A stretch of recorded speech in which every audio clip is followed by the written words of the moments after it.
ಕನಕಗಿರಿಯ ಕನಕಾಚಲಪತಿ ದೇವಸ್ಥಾನದಲ್ಲಿ ಮಹಾರಥೋತ್ಸವದ ಪ್ರಯುಕ್ತ ಮಂಗಳವಾರ ನಸುಕಿನ ಜಾವ ಗರುಡೋತ್ಸವವು ವಿಜೃಂಭಣೆಯಿಂದ ಜರುಗಿತು. ಈ ಉತ್ಸವದಲ್ಲಿ ಸಾವಿರಾರು ಭಕ್ತರು ಭಾಗವಹಿಸಿ ದೇವರ ದರ್ಶನ ಪಡೆದು ಪುನೀತರಾಗಿದ್ದು, ನಸುಕಿನ ಜಾವದಲ್ಲಿ ಆರಂಭವಾದ ಗರುಡೋತ್ಸವದ ಮೆರವಣಿಗೆಯು ರಾಜಬೀದಿಗಳಲ್ಲಿ ಸಂಚರಿಸಿದೆ.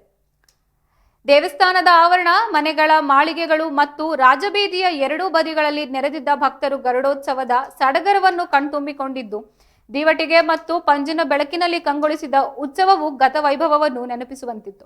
ಅಲ್ಲದೆ ಜನರು ಮನಸ್ಸನ್ನು ಸೂರೆಗೊಂಡಿದ್ದು, ಈ ಸಂದರ್ಭದಲ್ಲಿ ಕನಕಾಚಲಪತಿ ಮತ್ತು ಲಕ್ಷ್ಮೀ ಕಲ್ಯಾಣೋತ್ಸವವು ಜರುಗಿದೆ. ಅರ್ಚಕರು, ವೇದ ಪಂಡಿತರು ವೇದ ಮಂತ್ರಗಳನ್ನು ಪಠಿಸಿದ್ದು ಮತ್ತು ಅವುಗಳ ಘೋಷಣೆಗಳು ಮೊಳಗಿದವು. ಯುವಕರು, ಯುವತಿಯರು ಮತ್ತು ಮಕ್ಕಳು ಹೊಸ ಬಟ್ಟೆಗಳನ್ನು ಧರಿಸಿ ಉತ್ಸಾಹದಿಂದ ಭಾಗವಹಿಸಿದ್ದು, ಗರುಡೋತ್ಸವದ ಮುಂದೆ ಭಕ್ತರು ತಮ್ಮ ಕೈಯಲ್ಲಿದ್ದ ದೀವಟಿಗೆಗಳಲ್ಲಿ ಕರ್ಪೂರ ಮತ್ತು ಕೊಬ್ಬರಿ ತುಂಡುಗಳನ್ನು ಹಾಕಿ ದಹಿಸಿದ್ದಾರೆ. ಸೂರ್ಯೋದಯಕ್ಕೆ ಮುನ್ನ ಹಳದಿ ಬಣ್ಣದ ಗರುಡ ವಾಹನದ ಮೇಲೆ ಲಕ್ಷ್ಮೀ ಮತ್ತು ನರಸಿಂಹ ದೇವರ ಮೆರವಣಿಗೆಯು ನಡೆದಿದೆ. ಸಾವಿರಾರು ಭಕ್ತರು ಗೋವಿಂದ ಗೋವಿಂದ ಎಂಬ ನಾಮಸ್ಮರಣೆಯೊಂದಿಗೆ ದೇವರನ್ನು ಸ್ಮರಿಸುತ್ತಾ ಮುಂದೆ ಸಾಗಿದ್ದು, ಅಲ್ಲಲ್ಲಿ ಭಕ್ತರು ಸೆಲ್ಫಿ ತೆಗೆದುಕೊಂಡು ಸಂಭ್ರಮಿಸಿದ್ದಾರೆ.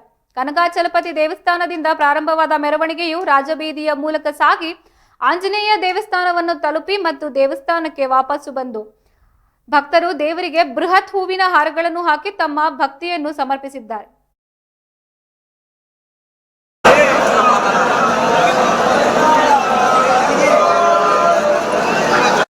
ಕಾಲತ್ರ ಹಂಪಿ ನೋಡ್ಬೇಕಂತ ಒಂದು ಹಿರಿಯರು ಪರಂಪರೆ ಮಾತುಗಳು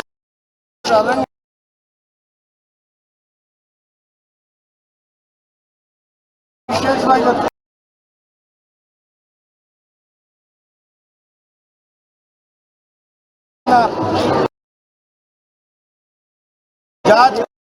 ಗರುಡೋತ್ಸವ ನೋಡಿದ್ರೆ ಇದು ತಿರುಪತಿ ನೋಡಿದಂತ ಇಲ್ಲ, ನಾವು ಎರಡನೇ ತಿರುಪತಿ ನೋಡಿದಂಥ ಜನರ ಮತ್ತು ಹಳ್ಳಿಯಿಂದ ಬಂದು ಎಂಥ ಸಂಭ್ರಮ, ಭಾಳ ವಿಶೇಷವಾಗಿ ಕನಕರಾಯ ಮತ್ತು ಸರ್ವರಿಗೆ ಬೆಳೆ ಮಳೆ, ಯಾಕಂದ್ರೆ ಮಾತು ಬಂತು ಮುಂಗಾರು ಮಳೆ ಬರ್ತದೆ.